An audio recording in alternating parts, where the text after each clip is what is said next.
Welcome everybody for our best of three matchup between Madison College versus Northeastern Oklahoma A&M. Today we're going to be going to Ascent and Icebox on map 1 and 2 with Madison starting on defense for both of those maps, and then if we should need it, we'll have a third map of Bind. But we'll get straight into the matchup in just a second as we have everyone joining into the lobby. Welcome everybody, I'm Neon Black, and I'm very excited for this matchup today. It should be a great one between these two teams. Again, teams are Madison College versus Northeastern Oklahoma A&M.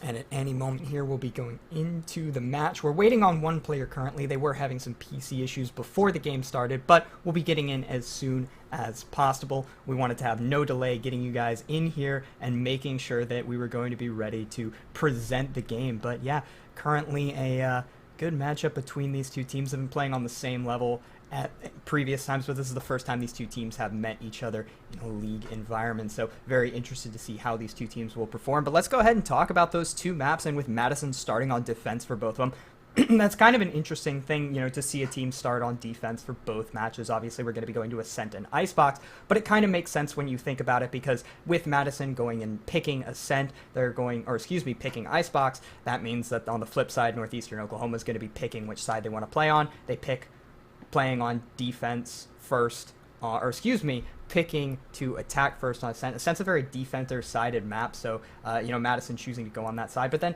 Icebox is a very attacker-sided map, so it makes sense for Madison to start on defense for both of those maps.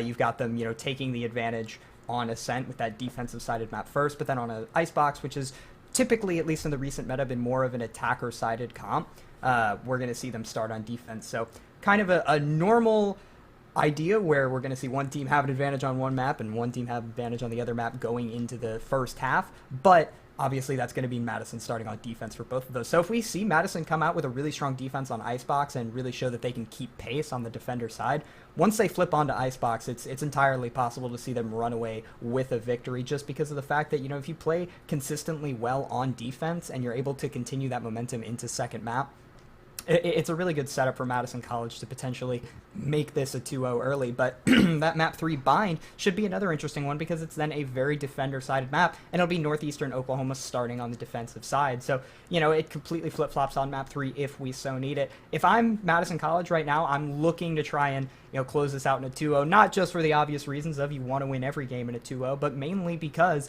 when you're looking at maps, a map pick like this, you're going to have a really big advantage on that first map, and then you're going into a situation where you could very easily continue that momentum on Icebox, and then finally on Bind, where you don't have the advantage on that attacking side where you're going to be starting, you want to try and get it in the first two maps. You really don't want to go to Bind. I would say if we go to map 3, NEO. I'm going to try and use their abbreviation as much because it is a longer name than usual for a college. Hopefully, for NEO, they're going to want to go to Bind, whereas Madison College, they're going to try and keep this to the first two maps. So we're getting straight into our picks. Sorry for the little bit of delay getting into the game, but getting straight into our agent select. Checking things out. We've got a KO on one side, Omen selected on both, as well as the Jet. In recent history, we've seen the Jet kind of fall off on Ascent and then make a really stark comeback at the recent international events and at the highest level on Ascent. It's been a case where, we've seen teams switch from primarily letting their op player hop on the chamber to instead switching it up and putting them on Jet. It lets them get a lot more aggressive with that operator on defense, lets them push lower mid and cap much more successfully. But moving on with these picks, one team is going to bring the Jet and the chamber. Interesting option there. Henrietta, who's going to be on that Jet. I would assume, now this is just a guess, I would assume that they're going to try and play a lot more aggressive with that Jet on defense. If you have the operator that could shut down long angles on A or B or control mid, you take that Jet and play them very aggressively, either in A main or on the cap position. you can take a lot of very advantageous positions with that jet, and you can do it very quickly.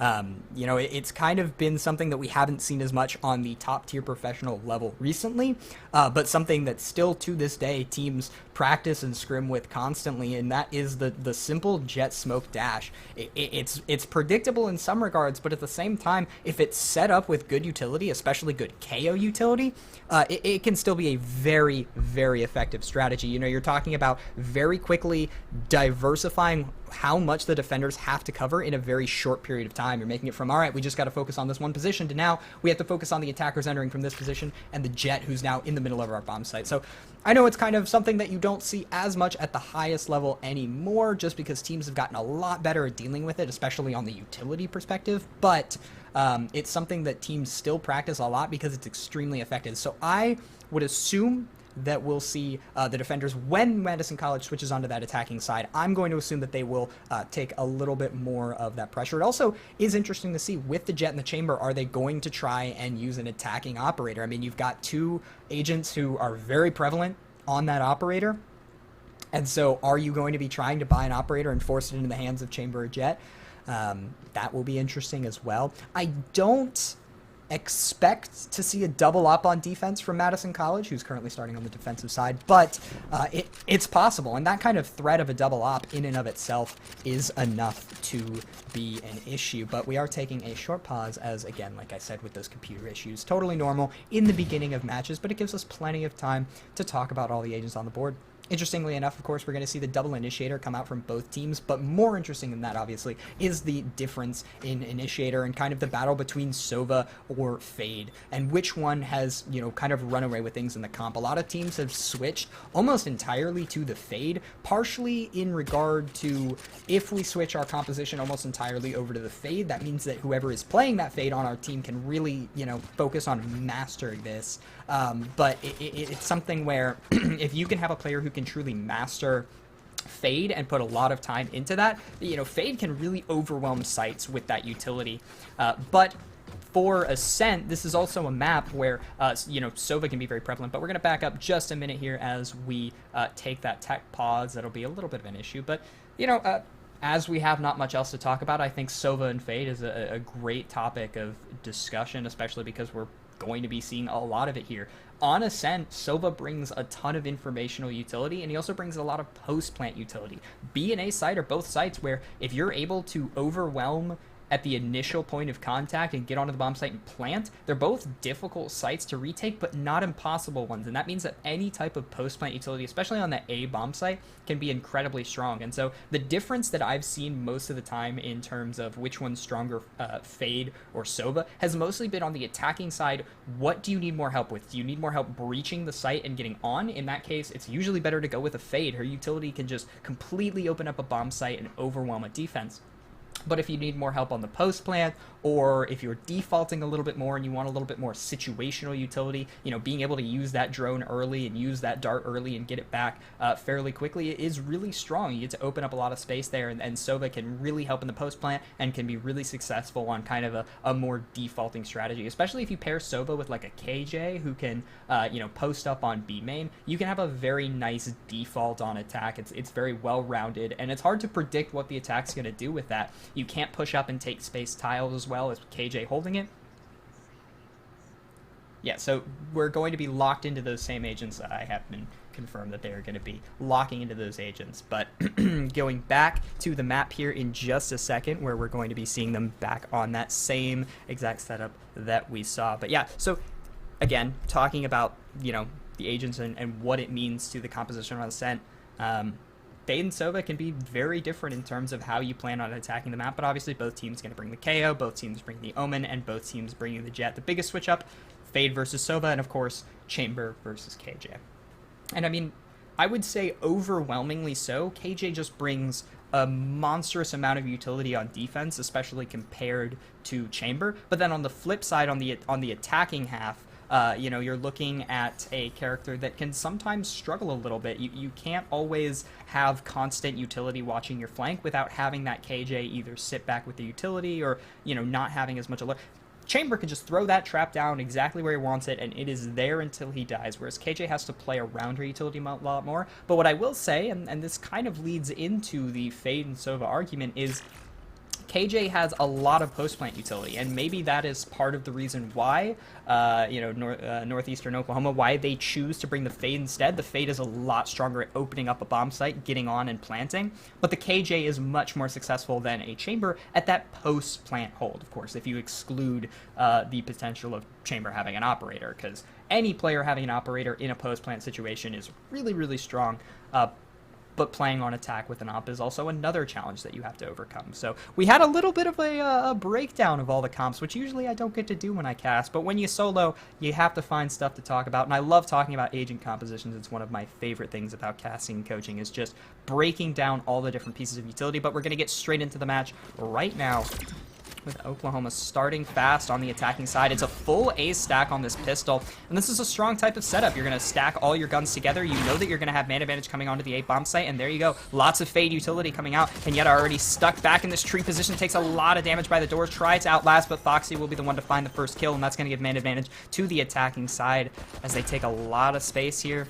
Defense is going to regroup and just focus on the retake. They lost man advantage here, but that doesn't mean that they lost the round. With these pistols, they can try and kind of funnel out of positions and get these crossfires broken up just due to the fact that the attack doesn't have the firepower of normal rifles, but Holly will get the second kill of the round. That'll make it a 5v3, a much more difficult post-plant. Lagoon will get the second the KO drops. That's a lot of utility off the board. Holly will find her second on the round, and now it's just down to Big Sky and a clutch, and it won't happen. The flawless attacking pistol from Northeastern Oklahoma. A pretty impressive one at that. I mean, they did exactly, you know, that's a textbook attacking take on pistol. You group up, you take your overwhelming firepower, and you play trades on the bomb site. They didn't even have to play trades because they won all of their gunfights, but the point still stands. You use the fact that on the attacking side, you are almost always guaranteed to be walking into a situation where you have numbers. You have the man advantage, and therefore you have the firepower advantage, and because it's a pistol round and nobody else has overwhelming amounts of utility yet,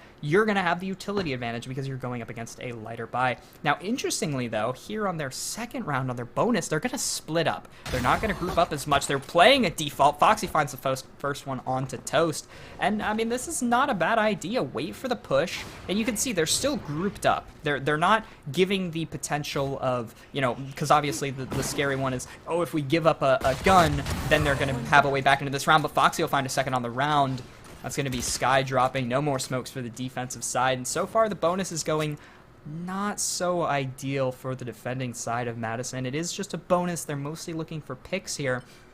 And I liked the idea of getting aggressive B main, but it really needed to be set up with utility, not just, you know, kind of a dry walk up through B main. That's always going to give you the potential of danger. Great shot from Nezuko, though. That'll take down Foxy, who was a little low after those two previous engagements, but now also Nezuko's going to get stuck in a very awkward situation. Being stuck is the case completely pointed out. Felipe will finish it off, and the Gon will find the other one on the A bomb site as Neta drops. Sova tries to walk out the smoke sting. He'll get the second.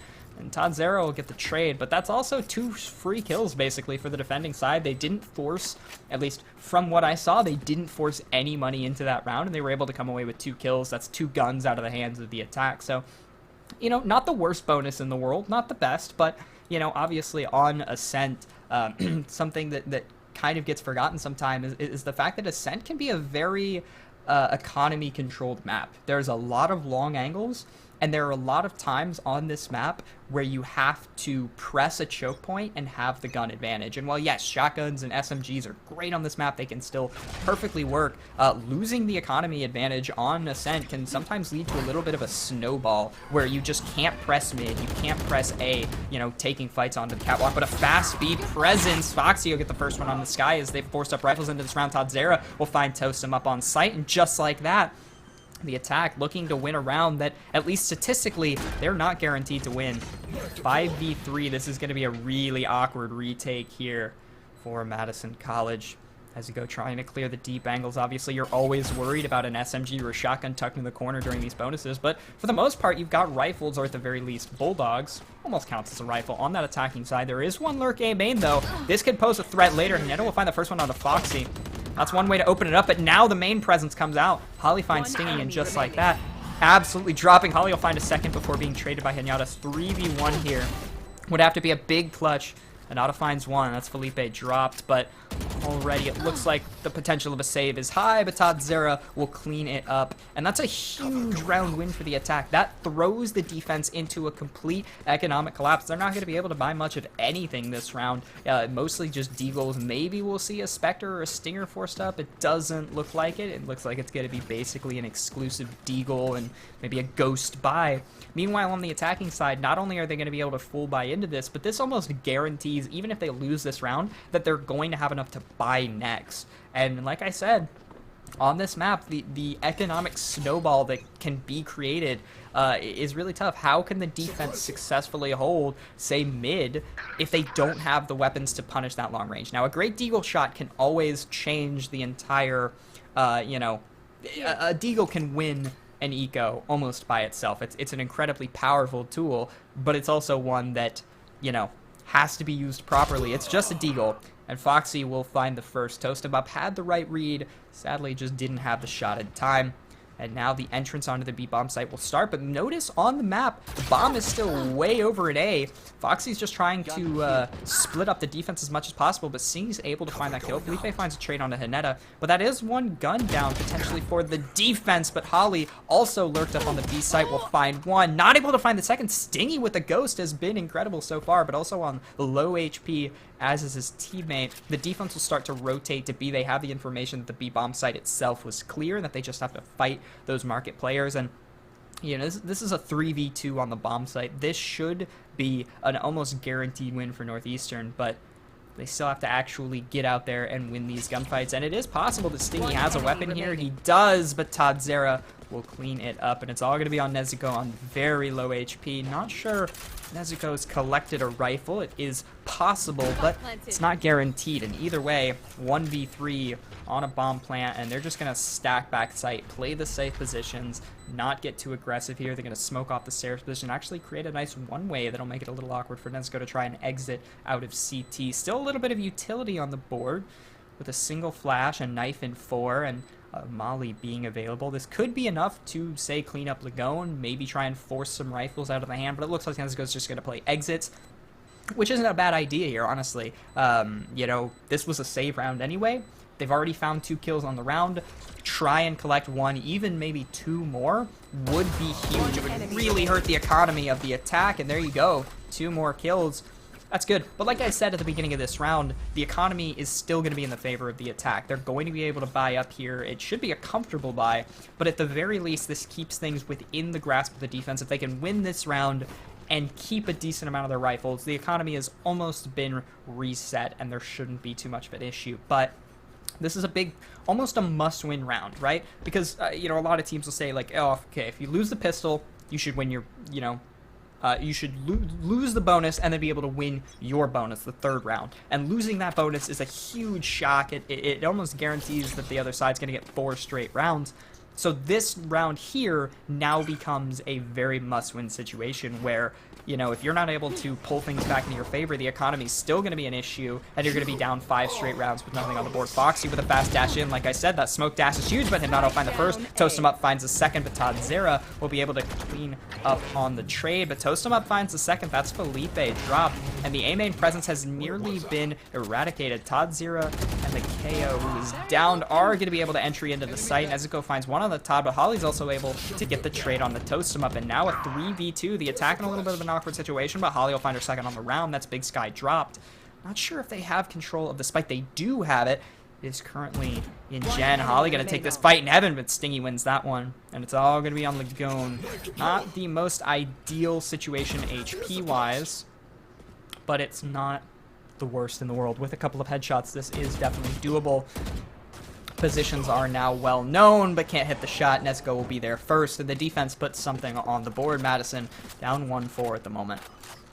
But the good news, obviously, at the end of all this is now you've kind of reset the economy, right? Everything is now back in your control. It's not going to be a comfortable buy here on the Madison side, and again, on the attacking side, they should still be able to buy here. Yeah, with jet knives, they'll be able to put something up on the board, and Madison able to get rifles and full armor into everybody's hands. So like I said, economy almost reset here. Everything's nice and even here, but this is, again, it's an important round because right here, whoever loses this has the potential of being broke, and that's an issue. But not the worst in the world. Like I said, as the economy starts to go into effect, as things start to hit their rhythm, things become a lot more even. Foxy taking a lot of space mid, and Stingy's just not expecting the pressure there, but Foxy can't hit the head, and now the KJ ult comes out. That'll clear the B bomb site, and Foxy is still fighting here in mid, but eventually gives way, falls back to market, but the Tor is closed. Todd0 finds 2 on the bomb site. Those are some huge picks, but Stingy will eventually clean up Foxy.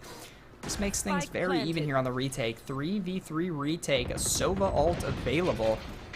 I would be interested to see if they decide to commit this. I mean, you're almost guaranteed to find one backside, right? But the drone will go in, and if this finds a tag, this could be a pick and man advantage found for the defense on this retake, but it has to be done quick, and that KJ Lurk main is an issue. Toastum looks like wants to clear out that angle, but Foxy retreats all the way back into tiles, completely ready for the B main aggression, understanding that the defense is going to expect something there, but Hanali will find one.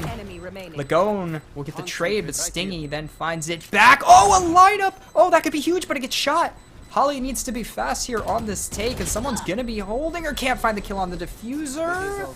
And it will be defused. Great round on the defense with that retake. You know, the drone not finding any value there, but it was enough space cleared by that information that they were able to get onto the bomb site with good time. It's just so unfortunate for Holly, you know, backing up for that Molly lineup and then not having it available because of, well, it's a KJ Molly. It can be shot, and that's an issue. At the end of the day, you can't rely on a lineup if the lineup can just be shot. Or even back in the day when they used to be blockable, when you used to be able to jump and block Brim Molly, same thing. You didn't see teams playing for lineup as much. Now, like I said, the economy is back to kind of normal, and that leaves both teams with a bye, but Foxy on a Spectre makes things awkward, and Todd0 will very quickly find a kill onto Hinata, who was pressuring that A main side of the map. Getting into Wine. Toastum up also put on very low HP, and just like that, very quick plant coming out, and they're actually going to pop the Sova ult as well to try and deny some of it, but it's not able to get in time. Doesn't look like it deals too much damage. Maybe Todd0 took some of it. That is unknown at the moment. The retake will come in partially from Heaven. Great blind. That'll buy quite a bit of time for the attack here to get into some good positions. Flash coming out. Nezuko, but another great piece of utility. That eye plus the flash leaves Nezuko basically dead in the water, but Toastum will enter into the site, gets traded immediately by Foxy. The drop out of Heaven. Felipe will find it, and it's just Big Sky who finds one onto Todd0, but a great crossfire being held. Holly will be the one to find the kill, and 2-5. So far, the attack has looked very consistent, even if they've had some missteps. They've consistently gotten onto the bomb site. They put good pressure on the defense in places where you want to apply good pressure. They've kept the economy in their control.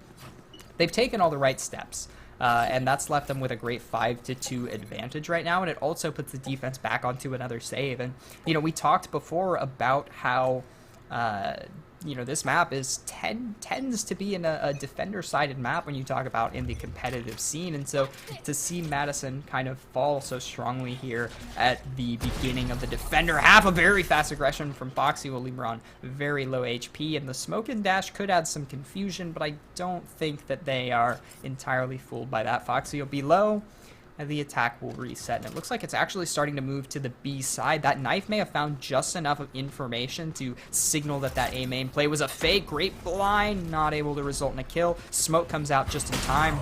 Todd0 places down a smoke, but not in time. Nezuko's gonna find one with the shotgun in the smoke, and now 2 attackers are on very low HP. Molly comes out, not quite able to clean it up, but Sky will find Lagone. Sting will find Foxy. The defense is making great work on this eco. Now in a 4v2, I don't think they've collected guns.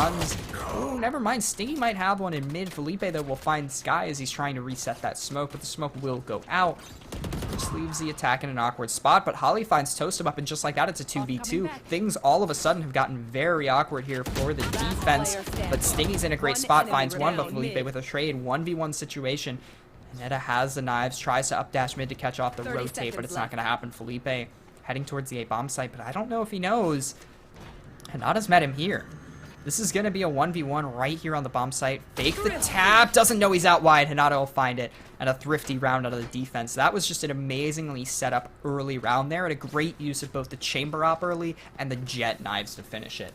You know, having chamber and jet on the board really does kind of shift the way that the economy can be played. Because you have that advantage of, hey, if we're down money-wise, we can still force some things into position, and we're able to play off of our teammates with those stronger ultimates that help us on the economy, and we saw it there. They played off the chamber ult well, they played off of that, you know, B main and mid aggression, and they found the picks where they needed to, and they collected just enough weapons to make that work. But now the attack is actually going to be the one down on the economy. It's interesting to see how quickly things can shift, you know, for and against. And I mean, if this eco doesn't go the way of the attack, if Northeastern can't, you know, pull a thrifty after another thrifty, then that's going to make it a 4-5 game. That's a lot closer than it looked at the beginning, right? Going from 0-4 to 5-4, very different. Not to find the first. Tadzera with the trade, toast him up right back, but Holly just like that. And on this eco, they've gotten the plant down, made it a 3v3, and they have collected at least 1 or 2 guns. Not full arsenal in their hands, but it's a whole lot better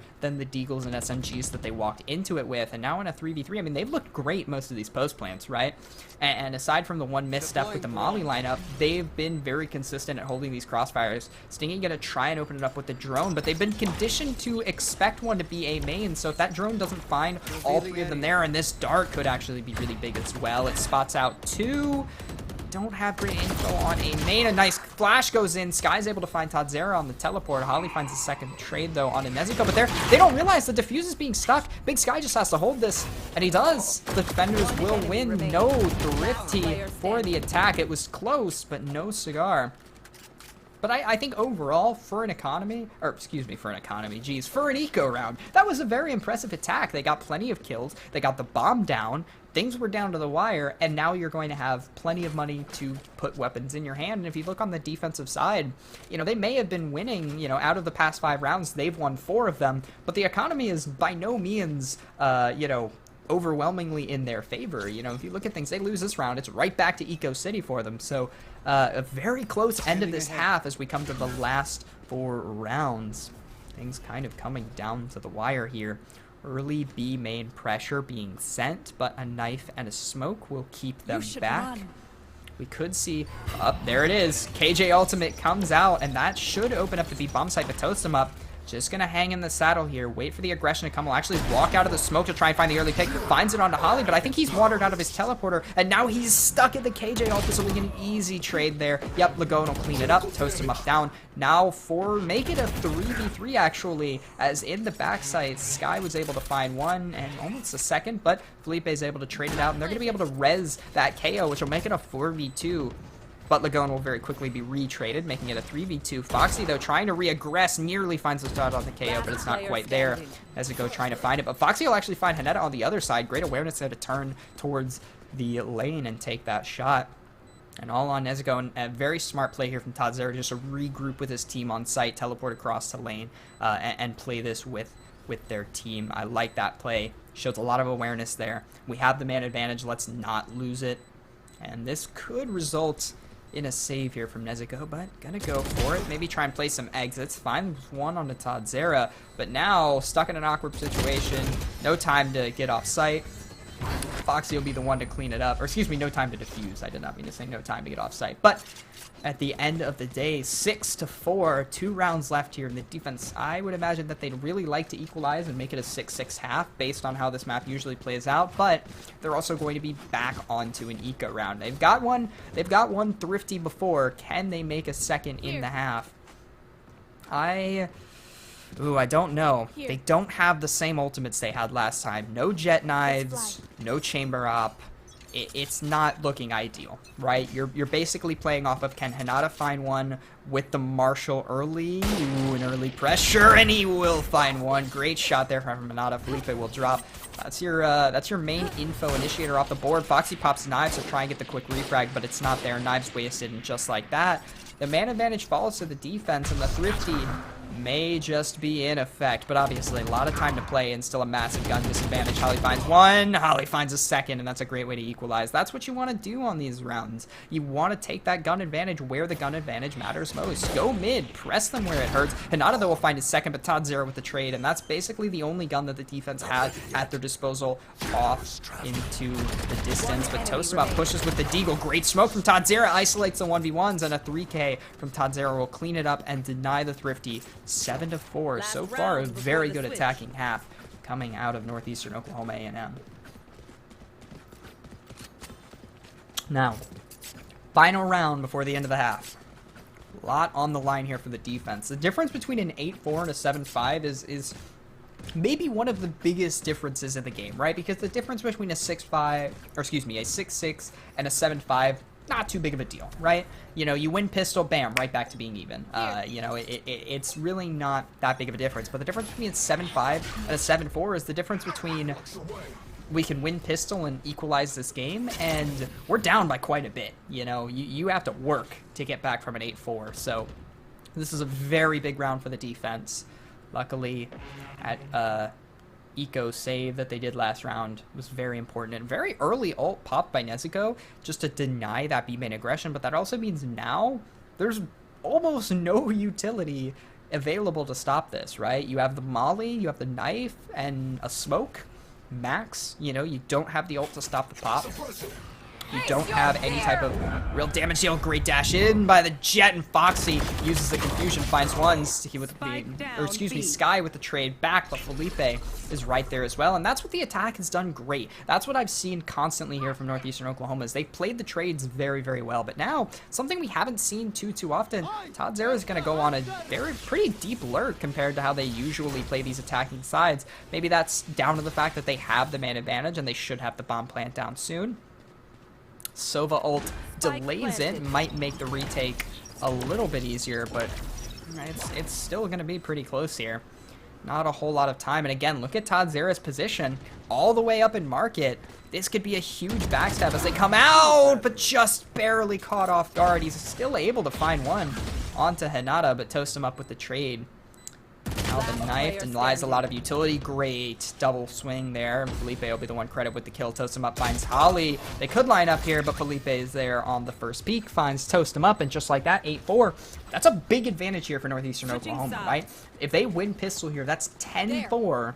Almost guaranteed, of course. You still have to win your bonus, right? But if you can win your pistol, win your bonus, that's a 10-4 lead. That's a commanding lead there. And, you know, obviously, a lot of props to Madison for clawing back after that 0-4 start, but putting 4 rounds up on the board in quick succession and then immediately dropping the last 3 rounds is not ideal, right? And as we take a look at the scoreboard and look at some of the top performers, I'd like to point out Holly and Todd Zera have been absolutely on it in that support role. Foxy has been very consistent entrying, but one of the best things that we've seen out of Northeastern Oklahoma is their trading ability, and most of that has come through Holly and Todd Zera being right there following up with their you know, entry players that have been the Jet and the KO.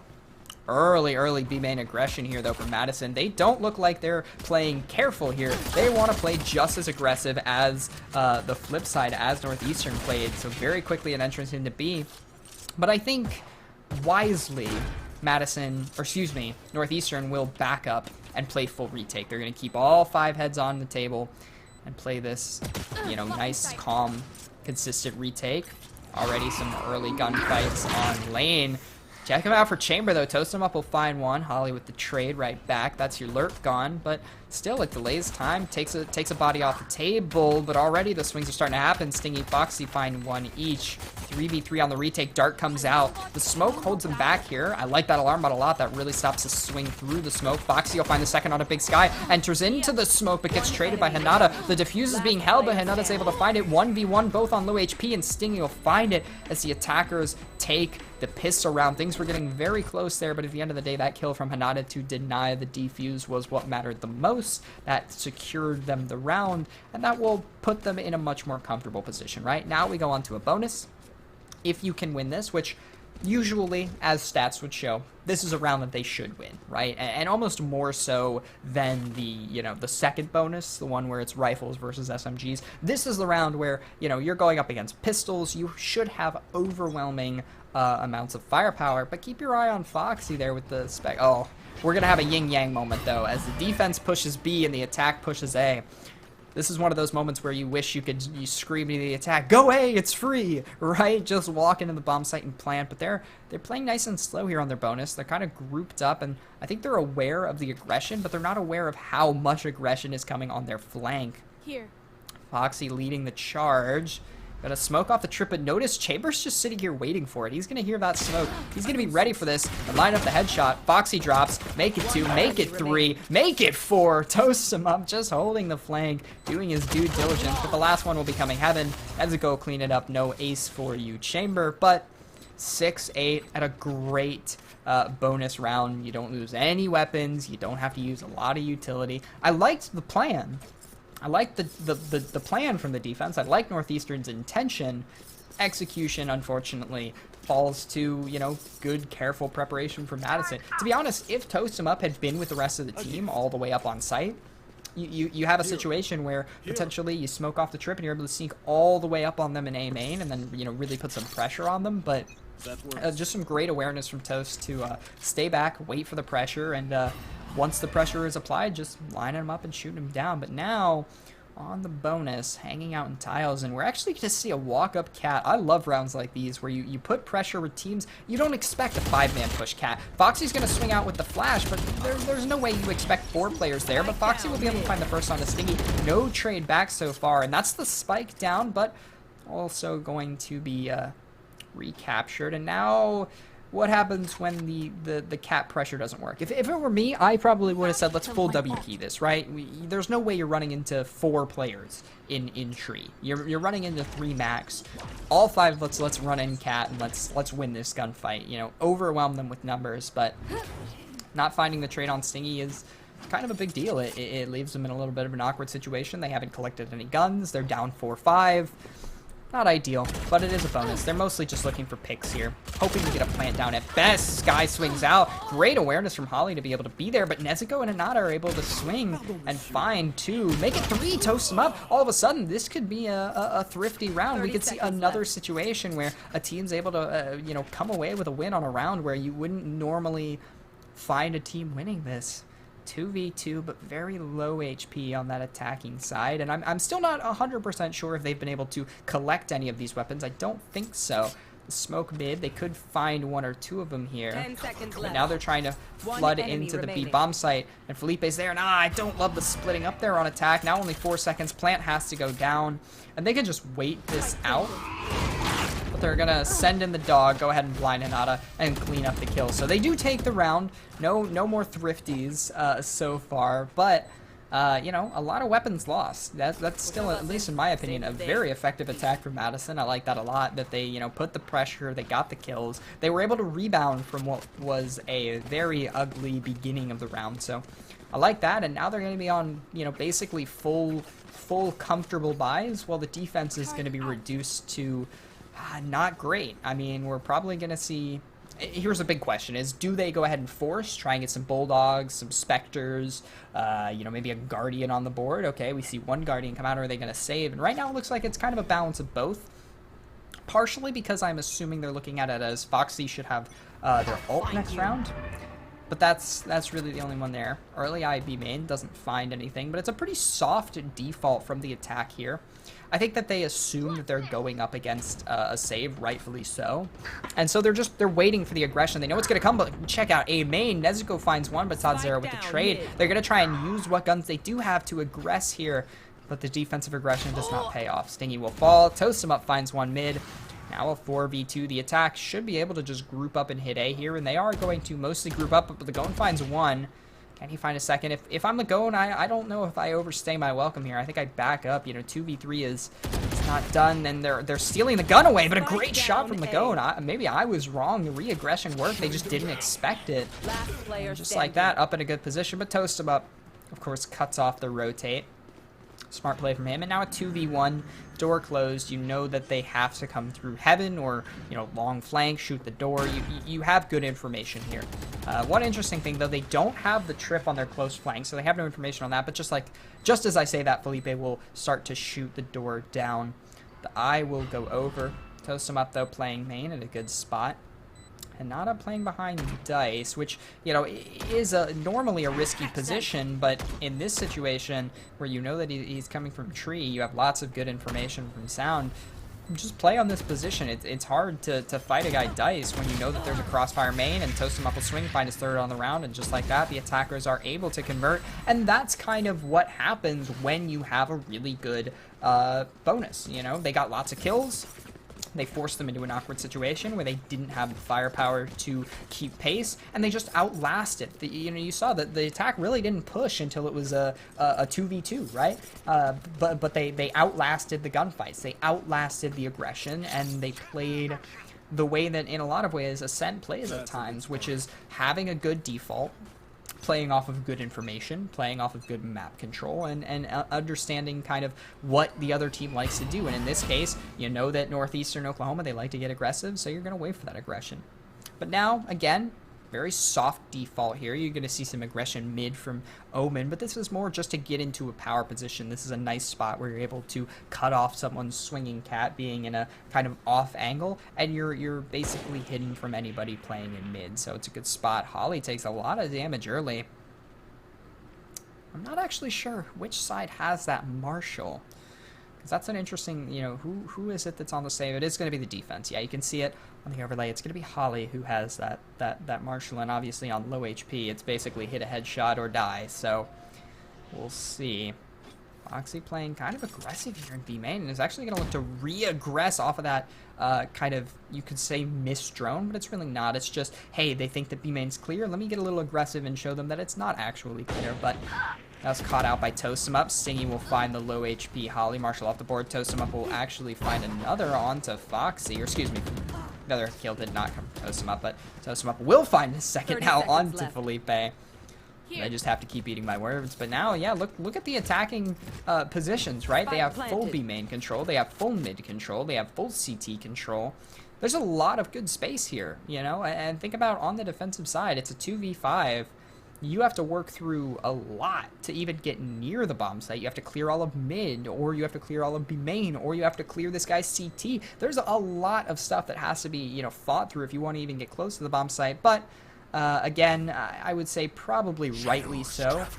They're not even going to attempt it. They know it's a 2v5. They know that the economy is, you know, not perfect right now, and that the buy has been awkward throughout. They're going to keep these two rifles, or at least attempt to keep these two rifles, and bring it into the next round. Remember, on the side of Northeastern, they're still up 9-7 here. They still have the advantage. Even if they lose this round, which, there you go, it's official. Now it's 9-8. They still have a lead, even if it's only by one round. And so if they can bring rifles into this next round and give themselves a better chance to win the 10, you know, put 10 on the board, put up double digits, that's worth it, I think, over going for it, right? Because let's say you go for it. Let's say even if you get it, right? Okay, now it's 10-7. That's great, but now your team still can't buy, you know? And there's a good chance that you're still not going to be able to buy, and now it's going to be 8-10. Well, instead, let's guarantee that we can bring these rifles into the next round, since winning a 2v5 is not great in our odds, and let's give ourselves a chance to make it 10-8 instead of gambling on a 2-5, you know, or 2v5, excuse me. But now the attack's going to group up B main. Knives going to go out, but I mean, they're really not pressed up here, but they are also going to get knifed, so this should bait a huge... I mean, look at the rotate. They are all on the B bomb site. In fact, I'm assuming that this is actually a gamble stack, right? And it's interesting. They don't... If I were the IGL in this situation, I think I would gamble stack here. I don't know about gamble stacking B, but I think, you know, either bomb site is... it's a gamble at the end of the day. But I think I would take one of my players who does have a rifle and post them up mid or cat or something. Somewhere where they can, you know, take a peek, and, you know, not necessarily take a fight, but at least get some information. Or even if you don't want to put one of your rifles or anything, put someone who has a deagle or a marshal and put them mid, put them cat, put them in a position where they can find information. Because obviously if the, you know, rotate is coming out, it is going to be A, that player can just back up and wait for their team, and then boom, 5v5 retake, right? Now, there's not really a whole lot of information. Now, based off of the fact that they haven't heard anyone B, they are going to start to kind of slowly rotate back towards A, but just as I say that, that's a really nice smoke mid from Sky. It just stops the rotation. Notice how Hinata was on their way to A and just immediately stopped in the tracks to catch mid. I like that smoke. It's very simple, but there's that little bit of time wasting. Now, full 5v5 retake, but remember, the attack have massive gun advantage here, right? We're going to have to see some real heroics from some defenders if they want to make this 10-8. Toast him up and Sky. Oh, this is a deadly crossfire. This could be beautiful, and the dog misses. That's huge. Stingy and Toast him up both find kills. Toast him up with the second. Hinata finds another. Holly's able to find one on the big Sky, but it won't last long. Toast him up finds third on the round. Love that crossfire. That's so unlucky that the dog missed, but, you know, maybe that's another argument you can make is, you know, Fade has 2 dogs, whereas Sova has 1 drone, but that 1 drone, you know, you have full control over. I don't know, maybe this is just me. Maybe this is just my paranoid self, but every time I throw out a Fade dog, I never 100% trust it, because it's just slightly partially AI, right? And can you always trust that your dog is going to be able to see someone and go after them and start that animation? It is pretty consistent, but every once in a while you get situations like that where the dog probably should have spotted him and it didn't. But enough of my paranoid, you know, crazy conspiracy theories about dog AI. Let's get back into the game. 9-9 here, everything tied up, and it looks like we're going to have a full buy from both sides. So everything nice and even. You can almost call this a nice 0-0, right? No prior obligations, not really anything going on in terms of teams having an advantage. Maybe a slight eco advantage in future rounds. You know, one team might have a little more money, but that's it. Oh, that drone tag is actually massive. They both wanted to back up and play hell here, and now Tadzera, you know, that position is completely, you know, altered. It's found out. Lagone trying to hold on to the tree position, but it won't happen. Toastum will find Lagone. The teleport into a weird spot, but Hinata is aggressed all the way to the tree. Tadzera and Foxy, though, are playing amazing on site here. Foxy with 3. Those are some huge kills. It finds a lot of space, but it's also going to be Foxy kind of isolated with very low HP on the bomb site. Really needs help from the team, but look at where the positions are. Oh, if you hold on just a second, just as Felipe swings the corner, Hinata drops, has to find the kill here, finds Foxy, and now finds a 1v1 situation, right? This is very quickly turned from a 2v1 that could have gone one way to a completely even 1v1, trying to get the plant down. But that ult is huge. It means there's no sound. No idea whether or not Felipe has dropped. Felipe could be destroying the door right now for all that Hinata knows. And look at that. There's a lot of hesitation. That ultimate gives so many question marks. And if Felipe just doesn't make noise now, Hinata has no information to go off of. Felipe could theoretically quiet drop here. That stuff gives away some information and doesn't find a whole lot. I like the idea, you know, because that's a playable position, but you have to know that a rotate hell or a rotate to tree or even playing off of a weird off angle is possible. And in a situation where you've almost guaranteed that your position is unknown and their position is more predictable, I don't know. But either way, it was an attempt. And for the first time in a while, I believe, the advantage is going to swing, and it's going to be all in favor of Madison. Obviously, they really struggled on their defensive half, but so far on attack, they've looked almost even better than Northeastern Oklahoma did, right? They've won a lot of rounds here on attack, and it's looked really good. And it also means a big eco here for the defending side of Northeastern Oklahoma, right? Toastumup's going to find the first one. Great shot from Holly. Not able to land the second. Big Sky finds it there, and it's all going to be up to the lone Fade of Felipe. And Felipe able to make some pressure here. Tiles, but with just a ghost, you're just hoping for, you know, a one kill here, you know, to maybe hurt the economy if you can. But it looks like it should be 11-9. Toastup is even doing due diligence and just kind of holding the position where Felipe might want to fall back to. Great shot there, but it's not enough to take down Stingy. Stingy will land the shots, and 11-9 now. Madison College clawing their way away from a team that previously had a very substantial lead. Remember, that was an 8-4 half, and so far, Northeastern Oklahoma has not been able to put up more than one round on their defending side.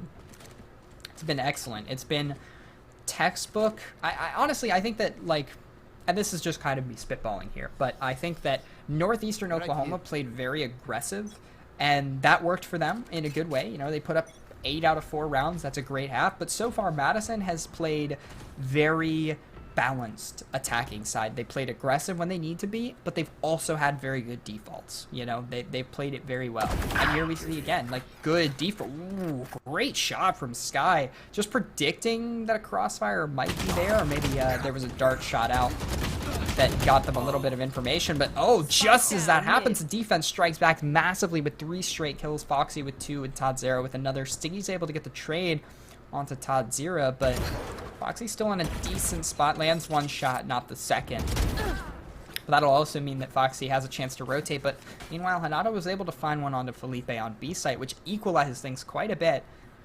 Bomb is still down, but I don't think the defense has great control of it, and Hanada will find the roaming Foxy. And now it's going to be all on Holly. It's been great so far. Been very consistent. Has hit a lot of good shots. Can they do it again? Finds one on the Stingy, but Hanada with the trade and 3K on the round to secure match point for the attacking side. Madison College just 1 round away from taking map 1. And remember how I mentioned Northeastern Oklahoma, they want to try and bring this to map 3, right?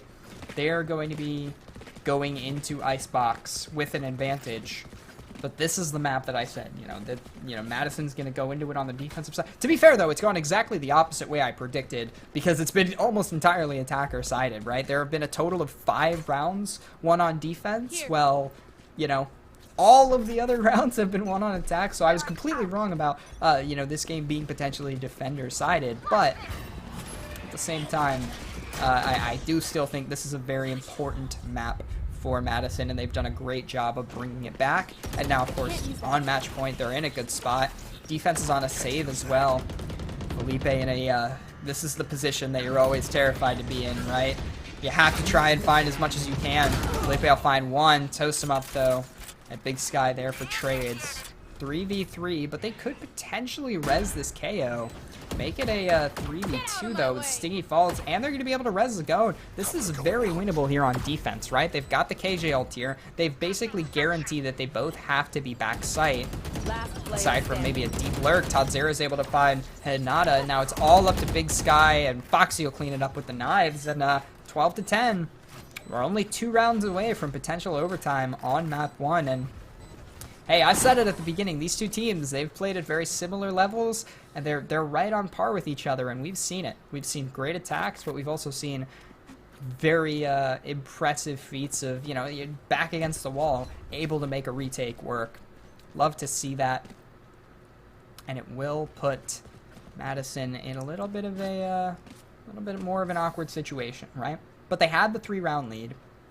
They're still up 2.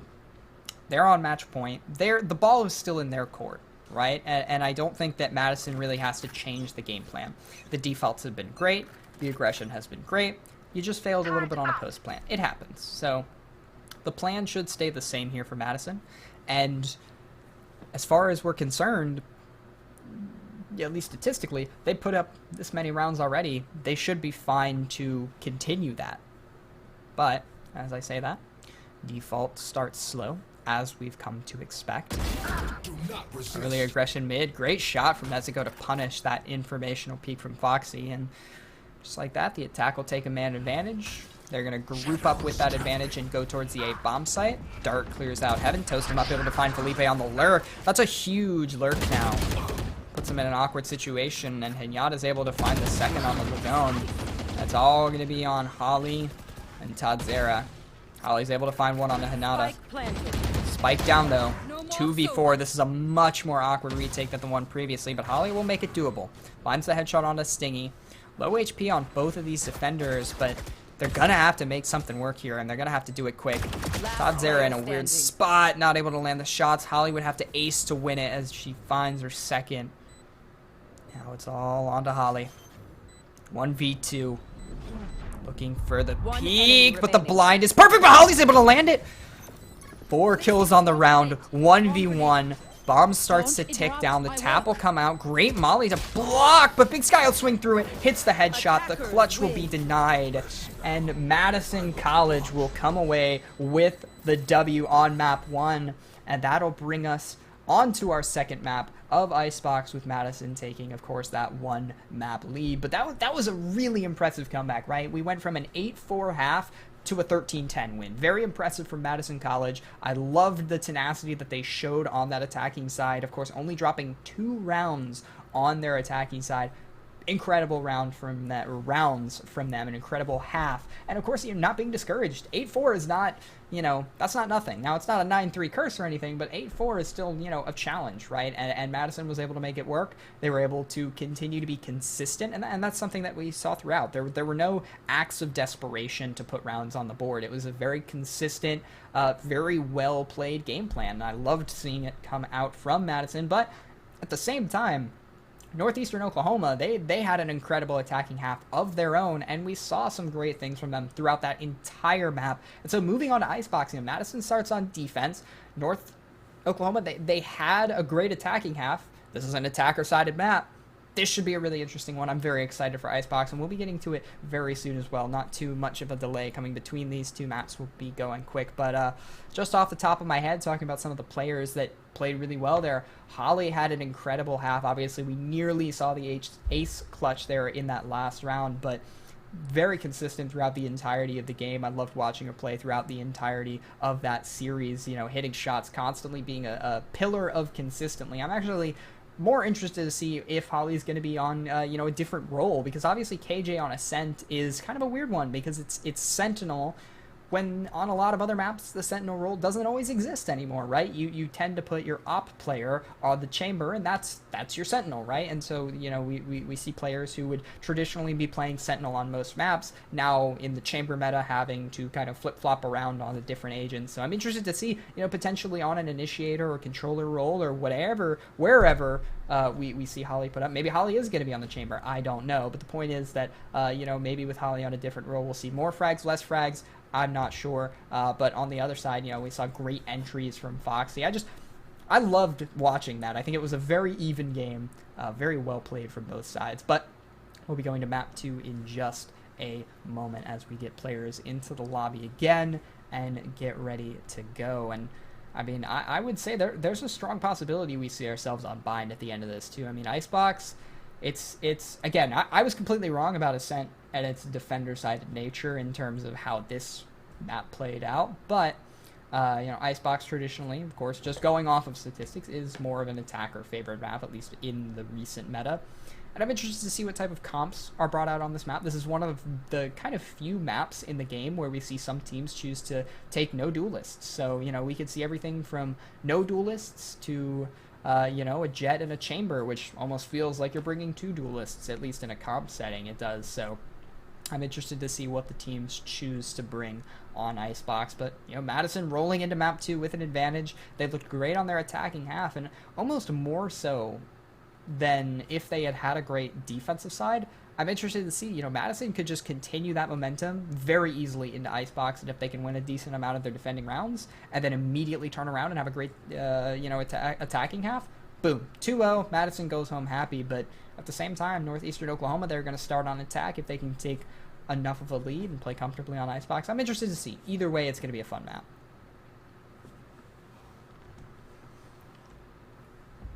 And, any minute now we'll be getting into the game. I apologize. We are waiting just a moment for the delay on the match start, and then we'll get straight into it. But I'm excited.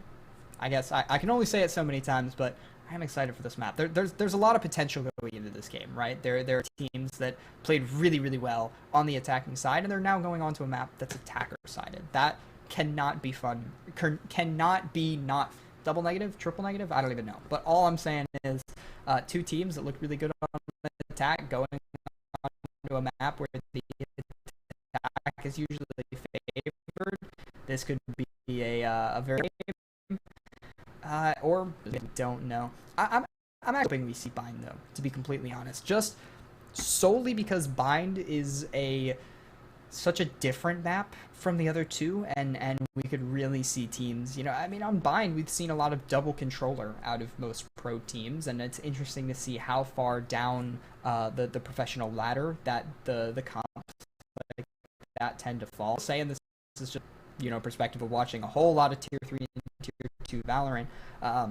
Two players on a team that can play level controller is difficult, right? You're not working with tier 1 players that you could argue can go on to any role and play at a high level. In the tier 2 and the tier 3 Valorant scene, trying to run a double controller is not always super easy. It's not always incredibly you can't just force players onto a role that they're not incredibly comfortable with, and so because of that, teams won't always bring the double controller, but they'll have to invent some other way to match. I've even seen recently, and this was just a random game I watched, a team that, didn't have the double controller, but instead of bringing double controller, they chose to, instead of bringing a Raze or a Jet or anything, they brought a Phoenix, right, to try and use the wall and the molly and the kind of control of Phoenix, because they just, and I interviewed them afterwards, and one of the things they said is, double controller doesn't work for us. We don't have two controller players, so we play, I think, can't remember the exact comp,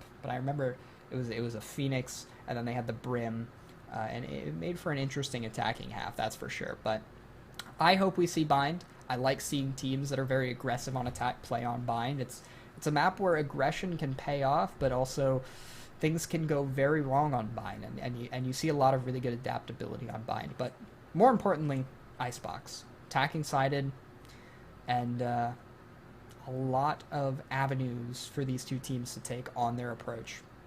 I could talk more about the potential comps that we could have on Icebox.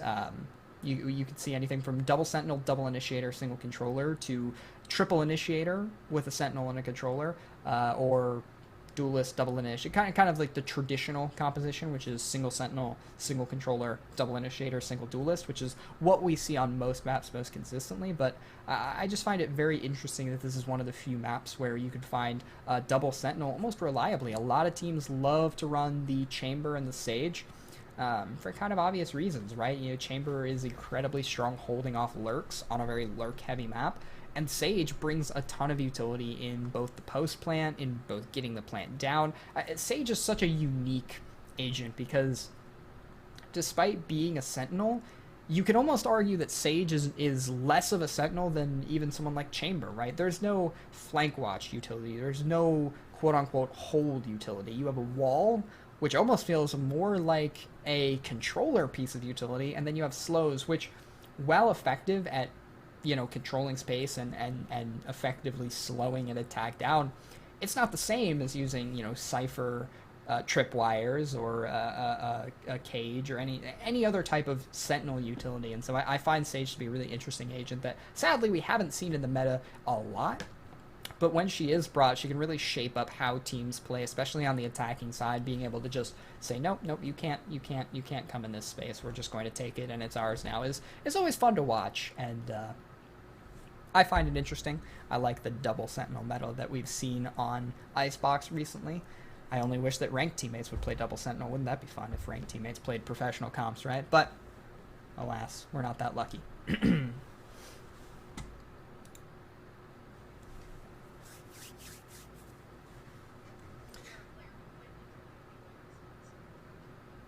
Gotcha. I am hearing that we are having some technical difficulties, and that's why you get to sit with just me. I know it's no fun when it's just me. If I had a caster to vamp off of, maybe we could, be interesting. This would be a great time for me to have chat open, so I could just read through stuff and instead of just talking to myself. But I don't have chat open, so unfortunately, y'all are just screaming at the void, and it's just me here trying to entertain y'all. I try as I might, but yeah, I could say I'm excited again. I don't know. I've probably only said that 4 times, so maybe I could say it a 5th time. No, but any moment now we'll be getting into that game, and we'll be excited to see them attack on Icebox. I think that's I could reiterate it 4 or 5 more times. Honestly, it's just that seeing teams that are that proficient on attack. And to be honest, I mean, both teams really struggled on defense. They struggled to retake effectively. They struggled to hold space effectively.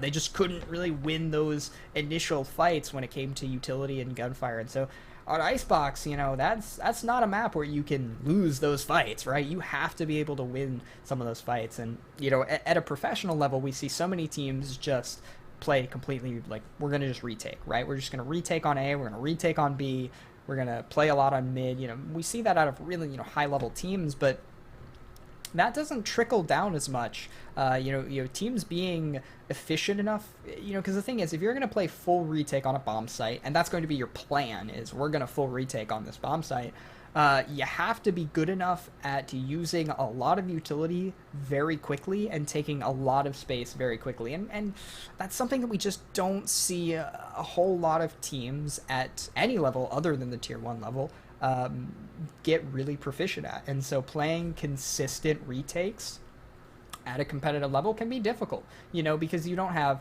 you know, these aren't ranked teams. They're not running into the site, planting the bomb, and then pushing you. They're getting into site, planting the bomb, and leaving. So, you know, it's something where if you're playing on defense and you're playing full retake, you have to be ready to clear a huge portion of the map in a very quick span of time. And so usually at this kind of level of Valorant, we don't see teams play full retake, which means holding the A bomb site, holding the B bomb site, requires you to just take gunfights. I mean, it sounds, you know, primitive. It sounds like something, oh, you shouldn't play at a competitive level and just swing angles. But at some point, how else do you hold that A bomb site? You know, there are kind of two plans. One of them is swing and try and win some gunfights. The other is to play in kind of off angles and try and hopefully get kills, fall off the bomb site, and then play man advantage retake.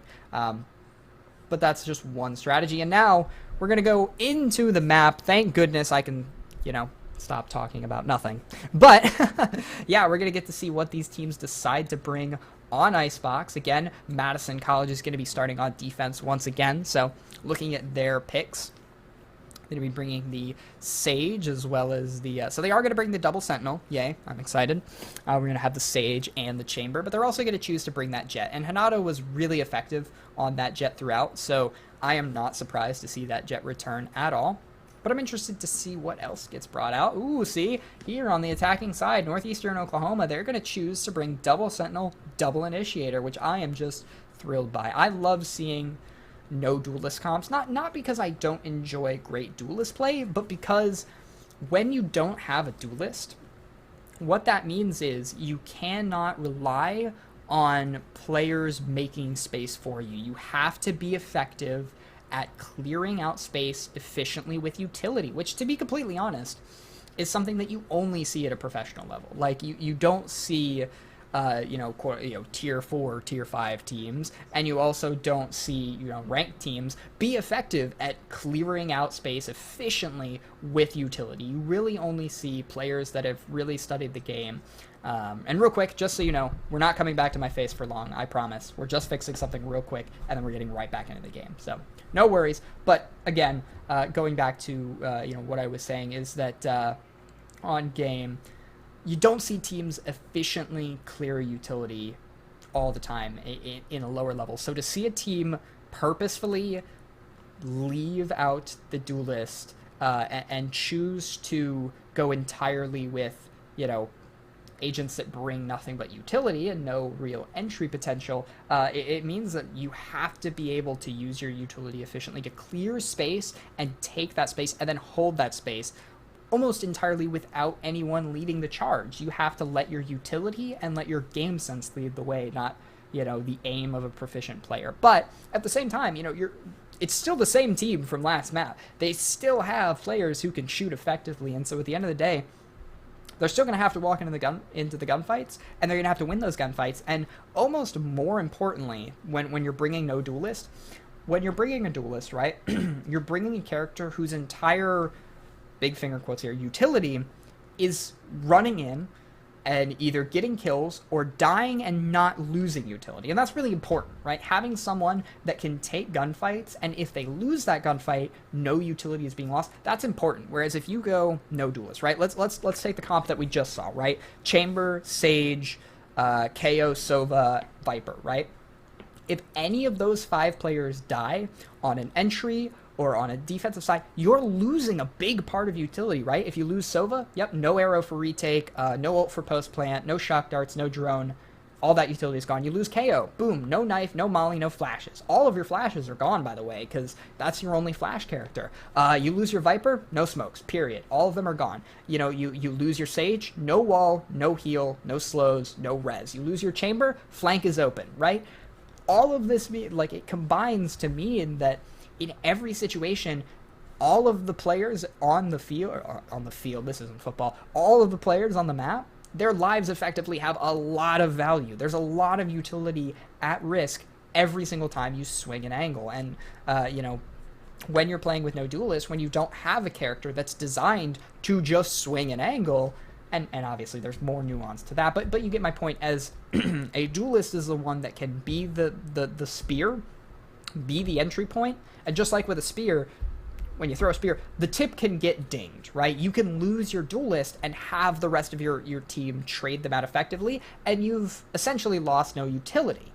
But when you choose to not bring a duelist, whoever is that tip of the spear, they die, you've lost a lot of utility. And some teams get around it by simply having their KO use a lot of utility early, or they'll have the chamber entry and, you know, maybe just watch the flank more effectively, or as a team should, they play effectively off of their utility. They play quickly, but they also, you know, have a good understanding of, we cannot enter space until we've effectively cleared it with utility. So that's something that, at least for me, I find really interesting about watching teams that don't bring a duelist. I know that was a really long-winded rant about no duelist compositions, but I find them really fun.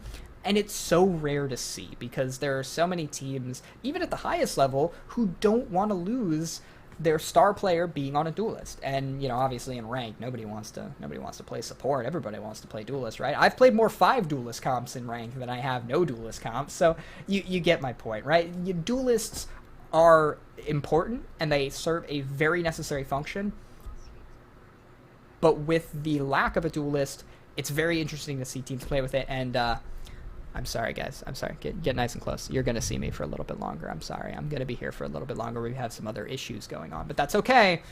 I'm here, and I'm going to try my best to entertain you. I really wish I knew how to juggle at moments like this. I could actually do something entertaining instead of just talking, but sadly, all I know how to do is talk. So there's that. I'm sorry. I have to take a sip of something, because otherwise I'm gonna choke. A lot of talking going on, but I enjoy it. There's a reason why I do what I do, right? I enjoy watching esports. I love it more than anything. I love it so much I'm willing to sit here and talk literally the entire time about it, because I enjoy it that much. So, you know, don't worry. I enjoy being here. I enjoy it a lot more when there's stuff playing on my screen that I can watch, and it's not just me talking. But, you know, every job has its perks, and every job has what I've got to do. But don't worry, we'll be back very, very soon with that next game. Because, I mean, I've been hyping up this Icebox game for forever. I mean, if I keep hyping it up anymore, you guys are going to assume that the, you know, Champions Series is coming up. I wonder if, you know what, in my necessity to vamp, let's talk a little bit about the Tier 1 scene, right? You know, we've talked so much about comps, we've talked so much about the maps. Let's talk a little bit about the Tier 1 scene, because there's a lot going on in NA Valorant right now, and, you know, as kind of far-fetched as it may seem, for a lot of these players that play at this level in the collegiate scenes, no matter what collegiate level they play on, a lot of players, they have high hopes that one day they'll potentially play at a Tier 1 level. Well, let's talk about Tier 1 roster mania, and in effect also Tier 2 roster mania, because, you know, with all these players kind of flying all over the place, it means a lot. It means that, you know, we're potentially going to see really impressive Tier 1 players not get into a you know, roster on the Tier 1 level, and they'll have to play in the Tier 2 Ascension League. And so players that play at a collegiate level or play at a Tier 3 level in any capacity, you know, there's a lot of competition all of a sudden to get into the Ascension level teams, and there's a lot of free agents who are looking at, you know, potentially getting onto an Ascension roster. It's a lot of pressure on players, and so even though it may seem at times that, you know, collegiate and, you know, all the different, you know, levels that we're watching at Valorant that are down here, it may seem like they're miles away, but in reality, they're right there in the position where, you know, some of these players, they want to be at that Tier 2 level. Sadly, however, the potential of getting onto a Tier 1 roster has significantly dropped recently, but luckily, we're going to get back into the gameplay before I get to rant more about the Tier 2 and Tier 1 ascension. I feel like there's been a lot of ranting going on, but it's just me. And unfortunately, we missed a few rounds. Oh no, I hyped it up so much, and we missed a few. I'm so sorry. But Madison College here on the defensive side, down 1-2. So if I had to guess, it means that they lost pistol and bonus, but won their bonus, which would mean that luckily we're going to get straight into what can effectively be called the most fun rounds of the game, which are the gun rounds. No lame pistols. Who likes watching pistol rounds? Nobody, right? Haha, just me. But anyway, attacking side here from NEOANM. That's a lot of letters for an abbreviation, by the way. I'd like to call them and ask if I can abbreviate less letters. But either way, Northeastern Oklahoma A&M on the attacking side, putting a lot of pressure here on the A bomb site, droning it out very effectively. A lot of space being taken here, and you see they've stacked up 4 players there in the A main position, but they're not really pushing into A. And in effect, part of the reason why they're not doing that is they don't have a duelist, right? And so instead, they're using a lot of utility to try and clear this area out. And look how effective it's been, right? All the knives, the mollies, the drone, everything goes in. The A bomb site's empty. The defenders know that A is the hit, and yet they still can't be on the A bomb site. And just as that happens, Todd Zera is going to be in mid and catches the defenders as they're trying to rotate in. Finds a second. Todd Zera finds Toast him up. And now Bandit in a very awkward situation. By the way, just to alert everyone, there have been some changes in players who are in certain situations. We've had some players swap. Bandit's able to find one, but Todd Zera trades it back. And now Madison in a little bit of an awkward situation. Madison College with just one player on the board, Hinata, who's been excellent on that jet, but in a 1v4 situation, it looks like the scoreline may fall to 3-1. Just looking for exits at the moment. Finds one on the Todd Zera. And any gun you can remove is nice at this time, so getting those 2 kills is nice, but sadly not going to be able to save that rifle, as Foxy will take him down. Interesting as well, you know, seeing where players move when you go onto a no duelist. It's going to be Foxy on that Sage. That's the same player that was on the Jet. So, you know, keep an eye on the, you know, aggressive Sage potentially, right? You've got someone that on your team is, you know, playing the entry role and now being moved on to Sage, you know. And in effect, I mean, Sage can definitely be a character that plays right at the head of the pack. I mean, they have to be there anyway to potentially be placing walls and whatnot. So, interesting. Interesting to see. Whereas on the flip side, the Sage on the other side, Nezuko, was previously the KO. So a lot of interesting switch-ups in terms of who's playing what. Ooh, shots very, very close. Both chambers get to be on very low HP. Hinata in mid here with the knives. Oh my, they have stuck right into kitchen. I don't know if they're going to be able to get all the way up here. Toast him up. Might be in a little bit of an awkward spot, but the trip does buy him some time, and Hinata and Nezuko are going to be able to find 2 back-to-back kills that are going to put the defense in a really comfortable position. But at the same time, look at where that Viper ult is, and then look where Viper is, right? Look at how much space has been gained, despite the man advantage being lost. But as I say that, Stingy's able to find Todd Zera, and now there's almost no space available, and it's just going to be the lone Sova. Felipe trying to keep the hopes alive of a 4-1, but it's not going to happen. 2-3, and so far things have been close. Moving now into round 6, kind of the end of the half of the half. Kind of an important moment here. Are things going to get tied up, or is there going to be one team that kind of runs away with the lead? We shall see. But Madison College been hanging in very well here, to be honest, on this defensive side. Now, obviously, just because one map was, you know, very attacker-sided does not mean that any other map is going to be attacker-sided. You know, every team has different comps and different strengths and different weaknesses and strengths on every map. But it's just interesting to compare and contrast how teams play. Great dart mid, though, finds a lot of information. And so far, we've seen a lot of early aggression mid from Northeastern Oklahoma. And Foxy will be able to find one. Toast him up in a little bit of an awkward spot. He's got a chamber right under him, and Holly will be able to find that kill and collect a rifle for the team. You might want to go grab that, Felipe, but Hinata on a deep flank might get caught out by the trip, or even worse, Holly will come back with the op. That's a huge pick to find, and just like that, a round that should have been a a pretty hard eco. It's all of a sudden looking like it's going to go in the case of Northeastern Oklahoma, and they're going to get what should be a thrifty. Meanwhile, Foxy, like I mentioned, the aggressive Sage playing very up and in their face, even with just a Deagle. Very impressive to see, but now it's just Stingy in a 1v4 and trying to save his team from being completely out of money and completely out of weapons. Is going to retreat very deep into spawn.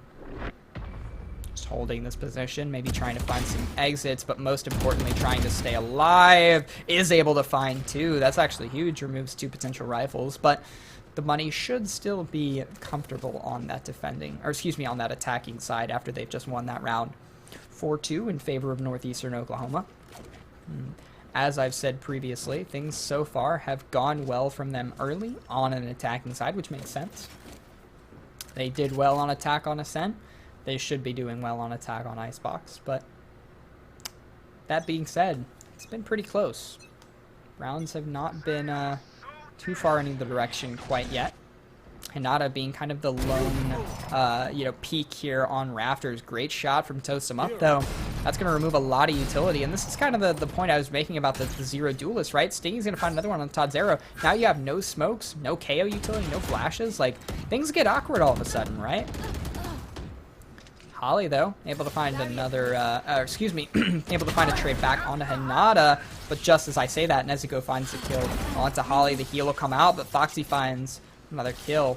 I don't make it a 2v3, and this res could actually be big here. Gets Holly back in the fight, makes it a 3v3, and there's good potential to get the... Ooh, what is this? This is a very interesting spot to plant the bomb.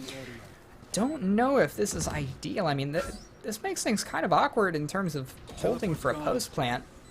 But they're going to wait for the defense, or excuse me, the defense is going to wait to regroup as they wait for their chamber to rejoin them. And kind of a 2-1 setup with 2 players on site close to the bomb. While the other's playing a little off site, potentially playing in maze to cut some rotations off. Wall broken. Felipe does indeed cut off rotations and finds 2 there. Foxy will find the last. Great round and great rebound there from Northeastern Oklahoma. They lost 2 very early on. And yet they were able to, very quickly get their heads back into the game and get back into the fight. And that's a big round. That was a, forced buy up from the defense. They put a lot of money into that round. And even though they did have, a chamber op on the board, and I believe they may have even had jet knives. I'm not sure if that's the case, if those were popped last round. But, either way now, looking at the buy, it's not looking great. And that puts them in a, pickle. They don't have the guns. They're down by quite a few rounds. But admittedly, this is where we saw Madison last game. So don't be too surprised if Madison's definitely not out yet.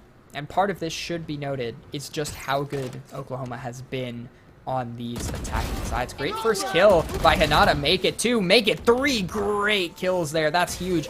The only rifle on the board was in Hinata's hands, and they make good use. But as I say that, there are 2 immediate trades right back. But both attackers are going to be here on the A bomb site. Great kill from Nezuko, though, with the Stinger, making use of the economy weapon.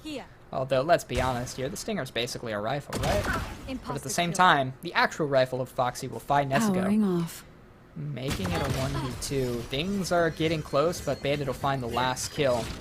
An important one at that. A huge thrifty round from the defenders. I mean, that one definitely is the most head-scratching one out of Northeastern Oklahoma, right? They did not play that one up to their effectiveness. And I really like to see them play a little bit more grouped up, a little bit more, not necessarily aggressive, but I'd like to see them, just put consistent pressure. I mean, it's kind of a joke among coaches and players that, on Icebox, one of the best strategies is to just kind of walk on the site, right? You got to use a lot of utility, but just walking in, just kind of W keying into sight is ironically a very effective plan. I mean, it's more on how well you play your post plant at times.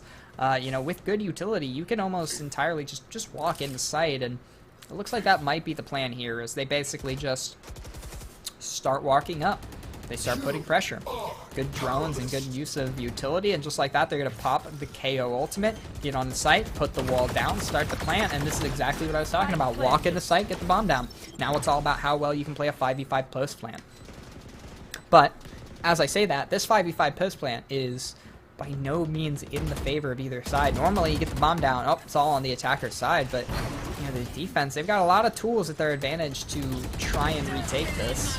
It's not over till it's over. Toast him up, finds one on the Foxy. That's a great kill to find. Bandit will pop the ult to try and give some cover. And look at that. They just stick the defuse. Amazing. Toast him up and Hinata are able to find 2 kills. And Hinata will actually find another. But wow, just again, like another head-scratching round coming out of Northeastern Oklahoma. They did everything right. And then when it comes down to the post plant, they just could not put any pressure on them. And I mean, in situations like that, you almost question, like, is it that you don't have lineups? Is it that you know, couldn't put pressure on the Viper ultimate? You know, at that point, you know, maybe is there a potential for a late lurk? Is there potential for some re-aggression? Like, what can you do if you're Northeastern Oklahoma to change what's going on in rounds like that, right? Because obviously you saw, right? You just walk onto B site and plant the bomb. It's not complicated. It requires a little bit of utility, but that's about it. Toast him up, missing an early op shot B main, but not the end of the world, able to get out with some information that there's some pressure to be made, but it is just Holly and Foxy with an interesting wall. We'll be able to find Stingy. Early man advantage taken by the attack, but Nezuko will pop the res in actually a pretty safe spot. All going to be on Foxy, top 2, what a drop! Finds 1, but Hinata and Nezuko are able to find 3. Very great kills. Hinata will find a second. Nezuko and Hinata both finding 2 apiece, making it very awkward for Foxy all of a sudden. Would have to ace clutch, but Stingy will shut it down. A little bit of revenge. Sova was not too happy about dying from that wall mid. Well, he's able to get his revenge himself, and just like that, things have been very even so far. Madison College looked a lot better this half defending than they did previously on Ascent. I'm not only impressed, I'm a little surprised. You know, and again, like I said, you can't look at one team's performance on one map and say, oh yeah, they're great on attack, right? But I was very excited to see, because Northeastern Oklahoma, they showed a lot of aggression and they showed some efficiency on their attack on Ascent. And those two things can translate very well to a icebox attack. But so far, it just seems that they have not been able to hold in those post plants, which has been unfortunate, you know, because if that were the case, they'd be having some good attacks. Foxy, though, first contact, not able to find it, but it is a bit of an eco. Felipe would be able to find a kill on Nezuko. That could be a weapon collected, but it's not going to be the case. Lagone up close with the Stinger, not able to find a kill, but does find some damage. 4v4 post plant here. Again, 2-note, not the best weaponry here from the attack in this post plant. Playing long range might not be applicable. Obviously, there are at least some lineups in regard, otherwise they wouldn't have backed up this fully. Hinata finds 1 Holly with a trade, make it 2 for Holly, but Toast him up finds Todd 0, missed op shot, that's big. Toast him up able to find Holly at the end of the day though, but the stick is coming out and Toast him up's able to guard with the 4K, and that'll be the defuse. A great defense from Hinata. I mean, it was against an economy round, but you know, great retake, very efficient. You know, pressing on the A bomb site there, and they weren't just able to do it with utility, but Toast them up with that op was super effective on their Rafters position. But again, and I've said it now, like what, 3 or 4 rounds in a row, Northeastern Oklahoma, there's some question marks going into some of these rounds, right? Like, you know, Todd Zero died to an op. Why was Todd Zero so far back on an eco as Viper if they didn't have lineups? And if they had lineups, why were they getting peaked by an op? Those are kind of the questions that I'm kind of asking, is like, where is the post plant ideas, right? What is going on that is, you know, denying them their ability to hold this spike? I mean, that was an eco. If it were me, I'm playing very close during the post plant there, and instead they backed all the way up. Stingy's able to find one mid on the Lagone. A lot of util out of the hands of the attack, and they're just gonna run down Kitchen. They're able to get a trade and a res, but Bandit was able to find one. Hinata finds the op mid. That's Holly down. It's been one of their top performers. What is this plant spot? I haven't seen that one before, and Hinata hasn't either, but it doesn't matter. Finds 3 on the round now. Not only shutting down the plant, but putting Felipe into a clutch situation. Isn't able to land the shots. Madison will end the half 7-5. Great half for Madison College, and now they've just got to come out and have an effective attack, which, I mean, Hinata has looked excellent this entire map and this entire series, and they've looked good on this map. They've looked very proficient here. And they're going on to the attacking half, where they previously have looked very good. If I'm a fan of Madison College, I'm kind of singing my victory day celebration. This has looked very good from them. Really, all they have to do here is win the pistol, push it to 9-5, and then effectively ride out what they've been good at, which is consistent, clean executions. They don't rely too heavily on aggression. They don't rely too heavily on a default. They've been consistent, and not only have I enjoyed watching that out of them, but it's very effective on this map, right? Having a good default and having good pacing is very good on Icebox. But early on the pistol, they're just going to group up and hit A. I like that plan so far. Peeking a bit of a long angle with the classic, but just getting a little bit of information, more of a jiggle peek. The dart will come out. Good information being gained, but Foxy's in not a bad position at all, but gets spotted out, isn't able to land the right click. No molly available for that maze position, so they're able to take a lot of space here. The Viper walls are kind of what is keeping this attack at bay. Can't press this wall too much, so they're just going to back up. They're just going to play nice and slow, and this is what they've done well. They're going to play slow, wait for some of their utility to recharge, get things like the Sova dart and possibly a KO knife back into their arms. They are going to get suppressed there, almost all of them, and that'll kind of signal the rotation, which will just start the full sprint to B. But in the defense of Northeastern Oklahoma, they've been very smart about this. They haven't over-rotated. They haven't panicked. And there's still 2 over at B site. But just as I say that, the attack will reshift and come completely back to A. But yet again, Northeastern's in a good spot. They find the kill onto the lurking Foxy, and now things get a little awkward, right? You have to try and press this. They try to, but it's not the case. Nezuko gets shut down by Lingone. Lingone will find a second onto Bandit. Stingy not able to find the refrag. And now it's all on the lone chamber for mid, who's not able to find much at all. Felipe cleans it up, and a great defensive pistol from Northeastern Oklahoma. And hey, whoa, things just need to, get slowed down real quick, because all of a sudden we've got a real game on our hands. Northeastern Oklahoma look really effective on that defensive side. Now they're going to be going into a situation with better weapons. And, I talked a little bit about this last map. There's a big difference between 8-4 and 7-5, and this is the reason why. All you have to do is win your pistol and your bonus, and boom, 7-7. The game is 0-0 effectively. And I think that's kind of the point that right now is really important. And look at where the attack is. They're playing nice and passive, waiting for a push. Interesting that they're not putting any pressure A, especially, traditionally the A bomb site, very close range, close quarters, a lot of vertical angles. You can get kind of lucky on the A bomb site during ecos. I mean, I don't know if it's just me, but during most of my eco or thrifter, anytime I don't have a rifle, I prefer to kind of lean towards that A bomb site where the range is much more in your favor. Foxy finds a lot of damage on the Hinata. Will be healed up, but nonetheless, that shouldn't get him back to full. In a good spot, but Foxy spots it just in time, and Hinata will go down. Man advantage for the defense. They're still just kind of waiting for pushes here. They let Hinata get a little aggressive, right? Let your jet player go and try and make a play. Toast him up. Could find a timing here on Todd Zera, but at the same time, he's being nice and efficient, or not efficient, excuse me, he's being precautious, right? And, well, that'll happen sometimes, you're trying to clear all your close range angles, but you can't clear them all at once. Todd Zero will find one. Nezuko, though, is just going to try and W key into it, try and, get lucky and use that notoriously free gun, but Foxy will find 3, make it 4. Great round from Foxy with those Spectres, and, hey, look at that. Things are close. And, if you're Madison College, now all of a sudden you go from victory celebration to sweating a little bit here. All of a sudden this is a very, very important round. If things had gone their way on the pistol, this could have been, 9-5, and, not even a round they'd have to sweat. But now all of a sudden it's a very must-win round.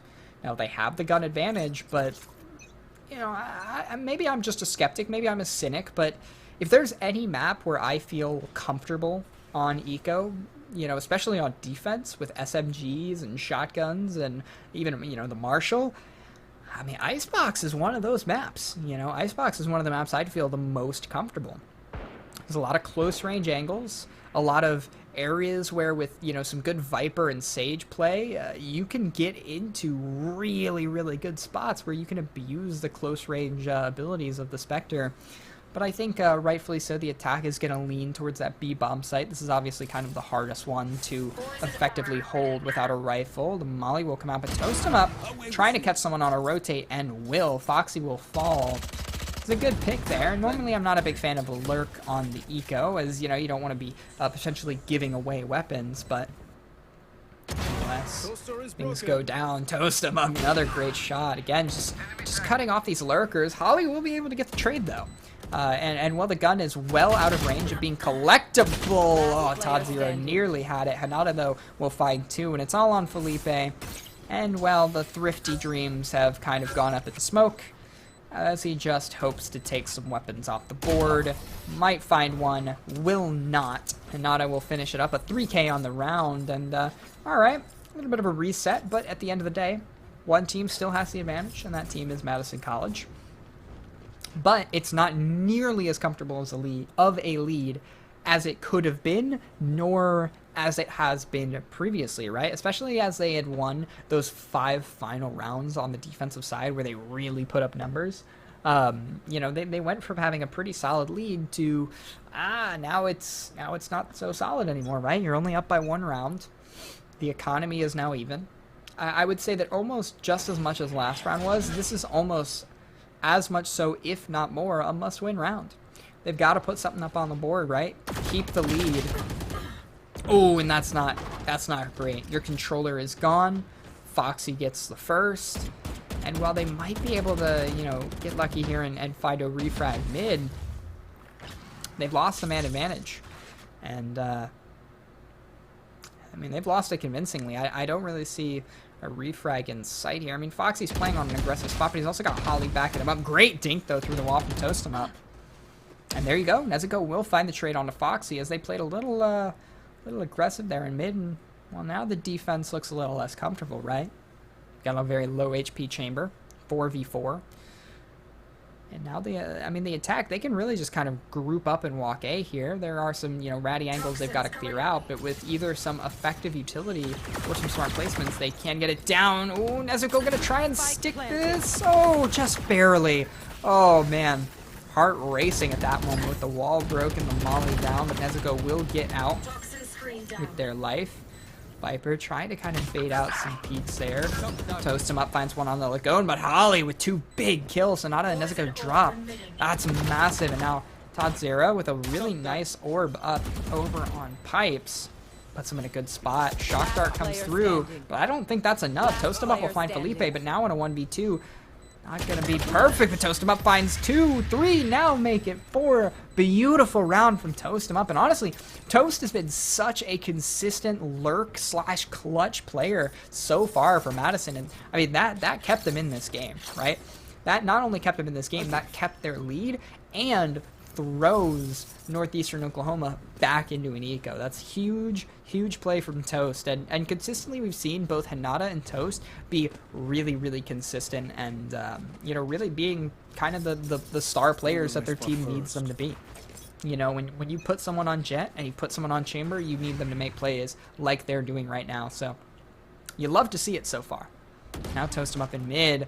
A lot of mid aggression. But, oh, the lineup 3 for Toast. But all traded back at the end of the day as Foxy will be able to get the headshot. So it's only a 2v3, but oh, things get awkward. And just like that, Bandit gets the trade back. And now it's all on Holly. 1v3. Not any guns in hand. Just the Deagle not able to land the shot. Hanada will be there. And another just great round from Toast. A great lineup in mid. Shuts down the potential of a thrifty. And 10-7. Madison College just 3 rounds away from potentially walking away with a 2-0 victory. Here. Very impressive so far. And I think importantly, and to my own sadness, to be honest, is we've seen the effectiveness of why having a good Jet player is so effective. Hanada has been able to play not, you know, too overly aggressive, but very in very advanced positions, right? In pressed up ideal positions. And there's no threat of losing their life, and they're also able to put them in positions where Hinata's able to get kills that otherwise would not be available, right? And it's put Madison College in very consistent man advantage situations way more often than it hasn't. So, you know, just kind of a big shout out. Toast has been clutch, but Hinata has been a great opening player. And that's been a lot of why Madison has found so many rounds. But of course, to my own chagrin, that means that I have to admit that, you know, bringing no duelist is not definitely always also the play.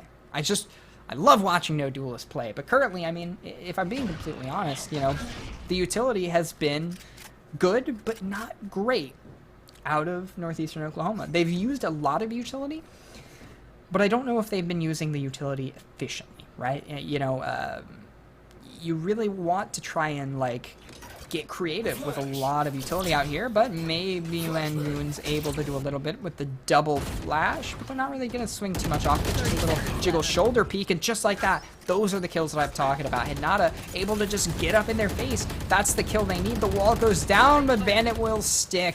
Massive there to get that bomb down and keep the man advantage. Huge play. Not only do they, you know, of course, keep that man advantage, but now they're just able to sit back and play post. Felipe finds the first on the Stingy. Great kill from Foxy. Another one on to Nezuko. All of a sudden, things get really awkward, and Panzera's just sticking this. He might just stick this all the way, and he will. Great retake there, and one that, honestly, like, it felt so non-eventful. It felt easy. That looked like the easiest retake ever. Obviously, great play from Foxy. Great, but, like, they just waltzed right in there. It was honestly very impressive and a great rebound. That's what Northeastern Oklahoma needed, right? And I think that they did everything just the way that you want to, right? They got into the site quick. They made the retake efficient. And despite the fact that they were down a man, they found the kills early that they needed to and found plenty of space so that they could start to stick that defuse and put pressure on the remaining attackers. So, hey, great play. Amazing. Exactly what Northeastern needed. But now, can they do it a little bit more and bring this game back into their favor?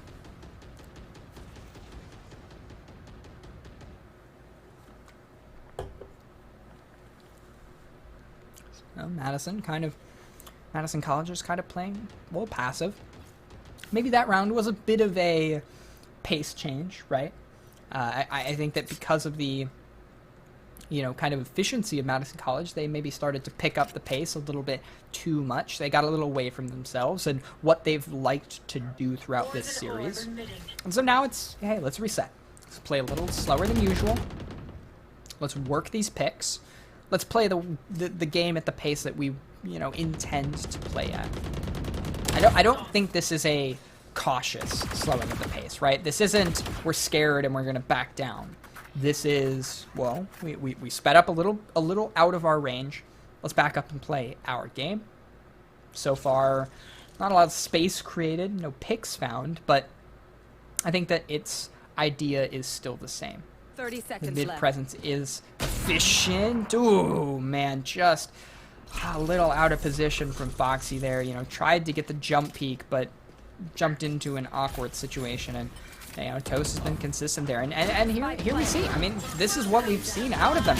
When the pace is in their favor, they're able to play this way. They just kind of get into the A-bomb site, get the plant down, 1-for-1 trade, which will make it a 4v2. Oh, excuse me, not 1-for-1. They were able to find another kill as well on the bomb site. Very effective, and now things are in Madison College's favor, right? They can just play back, play the man advantage, play the time with this Viper ultimate, with the chamber op that they've, you know, acquired.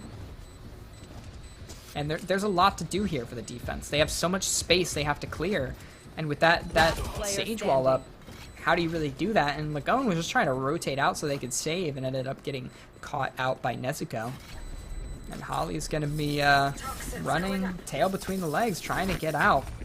A very effective round from Madison College. And I think, and you know, maybe this is me misconstruing, but I genuinely think that shows that, you know, Madison College, they're very aware of their pacing and how they want to be playing their game. They sped up a little out of their range, and now it was time to reel it back in and play their game. And you see what happens when they play the game at their pace, right? They are incredibly efficient when they're playing the game in their ballpark, right? They play their brand of Valorant. And I think that overall, Northeastern Oklahoma's played really well. but the entire time it feels like Northeastern has been playing in a game that's just been written in Madison's favor. Madison is playing their game of Valorant, and Northeastern Oklahoma is just fighting very effectively in my opinion, but they've been fighting against the wave that is what Madison College has been planning on doing. So here we go, just a nice slow kind of contact walk up on B site. Viper ult pop, Bandit finds Holly on the lurk. That's actually really big, but Felipe could be here to catch it off, but it's actually going to be Lagone that just finds the trade.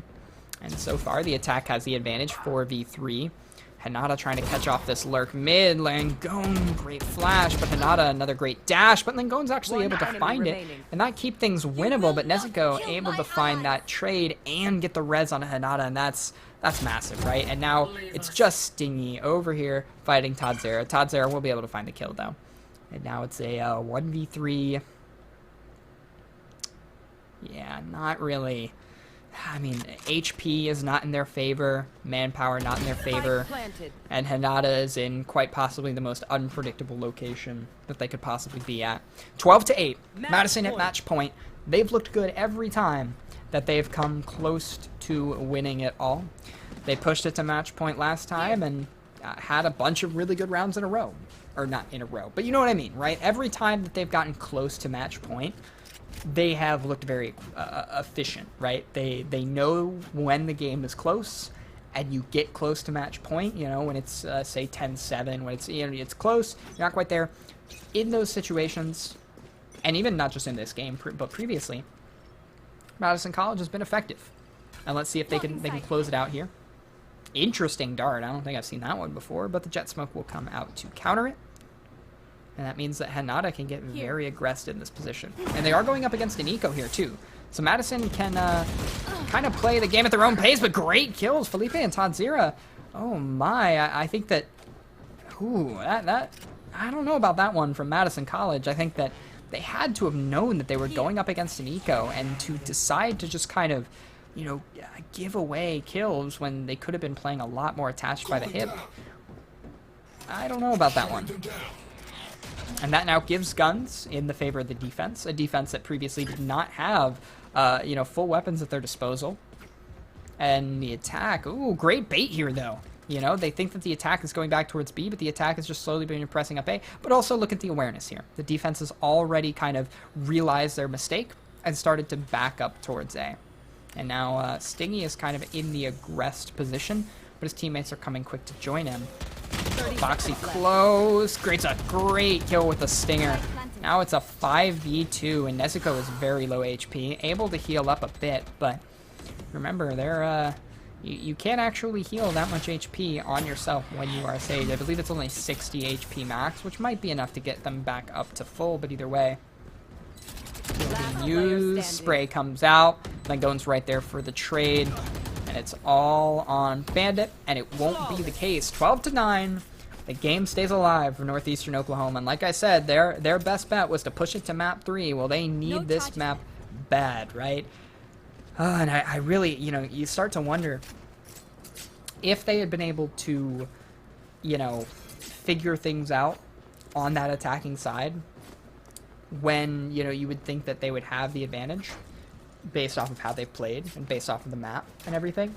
You think if they had gotten things just a little closer, if they had had just a little bit of a lead on that side, they look good here, right? If we look at just this half, it's 4-5. And I mean, things have been close, right? This has not been a runaway half by Madison. It's just been them consistently being effective, just like they did on their defensive half. They've been consistent. They haven't been knocked back down after any round losses. And, you know, when you have the lead, that's how you have to play. You play to keep that lead alive. Stingy trying to get a little aggressive here. The side, find the pick, but Foxy's there. Trade is in effect. Bandit will find Lagone. Now a 4v4. And Foxy will get the res onto Lagone, possibly to try and bait out some aggression here, and it will be so. And just like that, they get exactly what they were looking for. The kills that they needed, and now it's just on Nezuko in the 1v4. Great bait on the res, and an effective play over on the A bomb site. And I'm not sure what the economy looks like. I should have been a little bit more aware of that, but I don't know if it's going to leave for an effective buy next round. Nezuko finds one onto Felipe.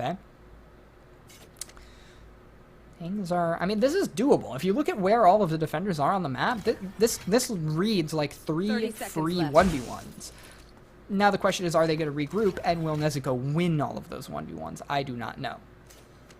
You know, you'd like to see the defense kind of group up here and play a little bit more together. Ooh, Nezuko just strolls past what could have been a headshot right there. The plant will start to go down. They're starting to rip down the wall. Nezuko in an awkward situation. Flash over. Lagone can't quite finish the kill, but will in the end.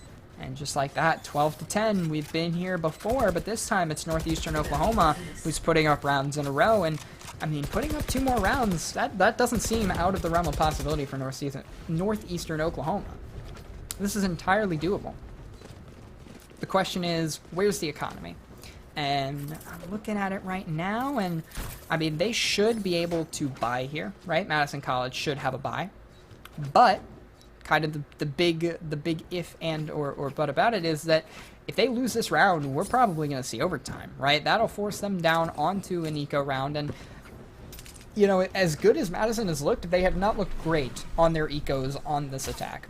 They have consistently not been great in situations where they have been down weapon-wise. So this is a very important round. This is the difference between winning the map 2-0 and going into overtime and Oklahoma staying alive. Foxy finds the first on the Nezuko. Bandit trades it back. But Foxy with a beautiful Grimwall finds one, but another nice shot from Hinata on the backside. Oh! Toast him up. That's a fight you absolutely have to win. And he's not going to get it. And Todd Zero will find another. Now things are looking really awkward. It's just Hinata on very low HP. Oof. This is not the way that you want it to go if you're a Madison College fan. Things were so close to in your favor. And all of a sudden, Northeastern Oklahoma just started to seem to play at a higher level. Hinata looking to try and isolate some of these 1v1s, but Todd Zera will clean it up. And now 12-11. And I mean, I just don't know if Madison College is going to have a bye here. They might. No, they'll have a few rifles. Not a whole lot, though. If I'm not mistaken, they're going to have at least 2. Yeah, I'm gonna say at least 2 rifles, but I'm looking at this and thinking, well, first off, you guys need to force up, that's for sure. There we go. I was gonna say, Deagles and light armor ain't gonna mean much, so this is last round, guys. But yeah, everything will be forced up. 3 rifles on the board, 2 Bulldogs and a Spectre. I'm actually a little surprised that they don't try and play for that attacking Viper ultimate. You know, if they can get close to the B bomb site and get that ult down, that's really good potential to, you know, play with a shotgun or an SMG in close quarters. But doesn't look like that's the plan right now, at least. And also, you know, no judge being fought, so there's that. But on the attack side, they're just kind of defaulting here, right? They know that they don't have the gun advantage, so they're looking to get some picks. They want to try and take the man advantage here and then convert off of that. And just like I say, Hinata's able to find one on the Holly, and now you can basically go wherever you want, right? Now you have the man advantage, you can group up, you can hit a bomb site. Time is ticking on them, 50 seconds left, but they also, remember, they have that Viper ultimate. That's still very much available. Foxy, the first point of contact here, has to at least find one. Will not. Toast him up, finds it, and all of a sudden, a round that should have been Northeastern's, you know, round to lose. Viper ult is down. Man advantage is lost. Molly out from Langone. 3v5 retake. This has gotta hurt. This is the one round that Northeastern Oklahoma absolutely had to win and should have won. Now, in an awkward situation, Felipe will find one. Still doable. Felipe finds 2. 3v3. This is so winnable, but that Viper ultimate will really make things awkward. Todzera finds Bandit. 2v3. They're making this retake work. Felipe finds his third on the round. It's a 1v2, but the fight. Oh, the Sova will be popped. That's going to be a kill. Todzera drops. Can he get the second? He will. Stingy, unbelievable with the Sova ultimate will close out the game.